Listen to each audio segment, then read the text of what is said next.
SmartGridNews webinar, Breakthrough Techniques for Engaging Today's Electric Power Customers. And we're talking with Vickie Dorris of IBM, and we just heard from Patty Durand of the Smart Grid Consumer Collaborative before that. We've discussed today's utility realities, and we're going to now bring Vickie back to talk about the path to better results that we want, including IBM's next best action idea. So I now want to bring back Vickie Dorris of IBM. Take it away, Vickie.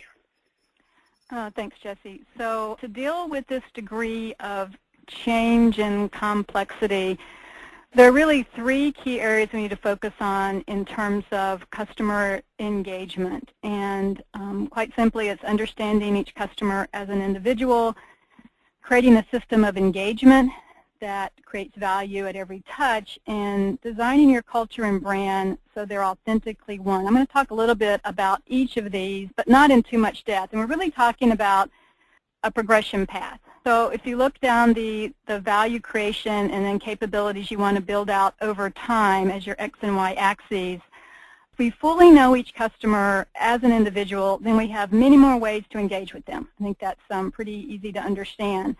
And the reason we can do that is because we've unearthed a much broader set of their needs that we can fulfill. But there are two core questions you have to ask yourself. First, as a company, what can we bring that each customer will actually value? And you draw not only on your products and services, but on your content, your experience, and your connections perhaps to other people and other knowledge. And second, what kind of system of engagement must we build to deliver that value? And this is about systematically selecting the people that you market to, what you offer them, how to best serve them in a way that is so personal that even if you're selling them something, it feels like you're doing them a service. And then to use analytics on top of that system of engagement to build out your future portfolio. And as we've talked about earlier, in this world of complete transparency, where one poor experience travels into the realm of social media, potentially out to millions, we need to be careful with that experience. And on the other hand, that magnification also works in reverse. So if there's a positive experience, that also gets magnified. So we have to put a good insurance policy in place so that we build our brand and our culture so they are the same thing.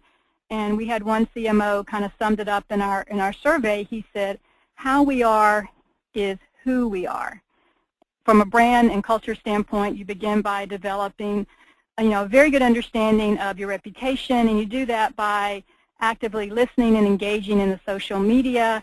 And then you progress to a level where you've built a platform, you have the systems, you have the tools, and you can manage the risk of being a social business, because we're all a social business whether we want to be or not. And when you have customer as your strategy, you have to embrace a new vision of customer interaction. And the next set of questions embrace how this new customer interaction vision can really be made tangible. And IBM's approach to this is to integrate data from lots of different sources, so social media, your transactional data, your instrumented touch points of data, and then to build a very vivid, predictive picture of every customer using deep analytics that will generate new ideas and new insights on how you can serve each person individually through whatever channel they prefer, but you can do it on a massive scale. And so in its simplest form, this says you're linking data to analytics to decisions that are deployed at the point of contact so that each and every customer interaction adds value, but this is easier said than done, right? But luckily, we can deliver on such an engagement strategy today if we look at the intersection of what we call next best action and the concepts that brings to the table and the capabilities that we have today with our big data platforms. So next best action is a solution concept that's built to deliver the most appropriate action at the right time across multiple channels as preferred by the customer. And these interactions are personalized by the following factors. You have to have a 360-degree view of the customer. You need real-time analytics to predict and anticipate their behavior. And you have to have cross-channel delivery of that action to address their needs. And so with next best action, you're going to use approaches like social network analysis to understand how a customer feels about your business. You're going to use transaction and your usage data to determine when a customer perhaps is not on the best pricing plan or they're not taking advantage of the best billing option. And you're going to use your data to understand when a customer has a lingering service issue, for example, and could lead to reasons why he may be disgruntled. So obviously the key here is to have a data source that is comprehensive, that's trusted, a single source of the truth, if you will, and that's available. If you have the data source that meets these criteria, then you can leverage a decision management engine that is built on these deep analytics and that will make the best recommendation to you for every customer every time. Let me just quickly say a few words about the data, because without this 360-degree view of the customer, much of what we aspire to with next best action isn't possible. So many of you today, for example, have lots of descriptive data which addresses, for example, the who and the what, right? You understand from your descriptive data things like age, billing address, certain demographic information, how they use your products and services, their orders, their payments, etc. But looking broader than that, if you look at the other two quadrants about interaction data, it talks about their behaviors, the what, and their attitudinal data talks about the why. So this is very fine detail on how the customer interacts through email, through chats with you, through letters they send to the contact center, for example. Attitudinal data can come from surveys, for example. And these types of analysis can give you a really deep understanding of what's driving that client. And so I won't go into a lot of this in detail, but again, the key is the model that IBM leverages, and in working with utilities across the world, we've identified over 200 different customer attributes that we use to define the models and the segmentation. And our customer analytics model starts with about 30 to 40 variables. Those can then be narrowed down into 8 to 15 what we call action clusters. And what you begin to see is you get a set of customers whose overall characteristics are quite similar within but different between the different clusters. Okay? And from this we can create subgroups and tighter groups with more distinctive characteristics. The result is that you can begin to look at your customers as you never have before and to begin to treat them really differently. This is just an example of a next best action dashboard. What I want to point out is that within this dashboard, this would be for your call center reps. In the upper left-hand corner, based on the model beneath this, which is running all the predictive analytics for this individual customer, it is saying that based on his billing, based on his energy efficiency, his social network influence, his usage type, the best action for us is to recommend a home automation starter pack or a demand response offer. If we click submit because the customer accepts that offer, the model in the background is updated and is tracked and measured in terms of the effectiveness of that particular product and service for this particular customer.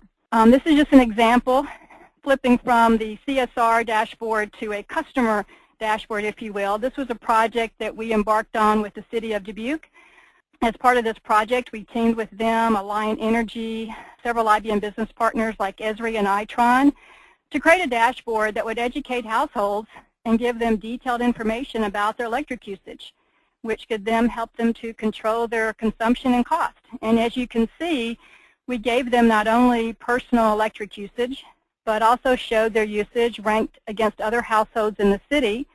And the solution was really successful because it was easy for consumers to use, provided automated management and alerts to help them reduce their consumption, and the net of it is that reduced electric usage by 11% in the households that participated, and provided a lot of good social insights into how they could use this in other areas such as water conservation, transportation, healthy lifestyle, etc.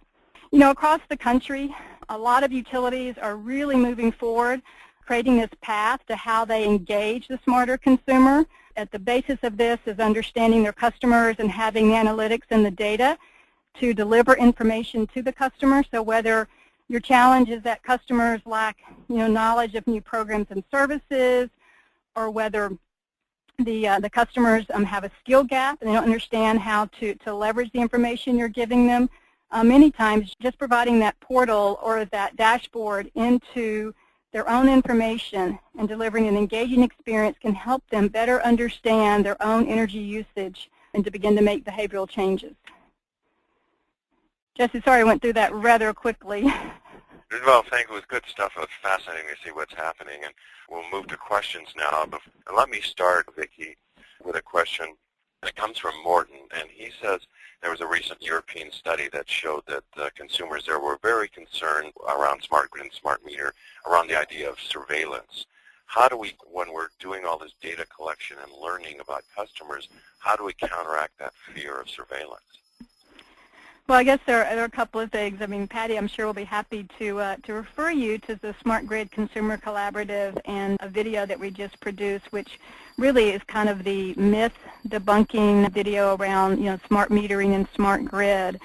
But I think also what's really important is that, whether it's in Europe or whether it's in North America, is that utilities have always been sort of at the forefront of protecting customer information and privacy, and they continue to do so.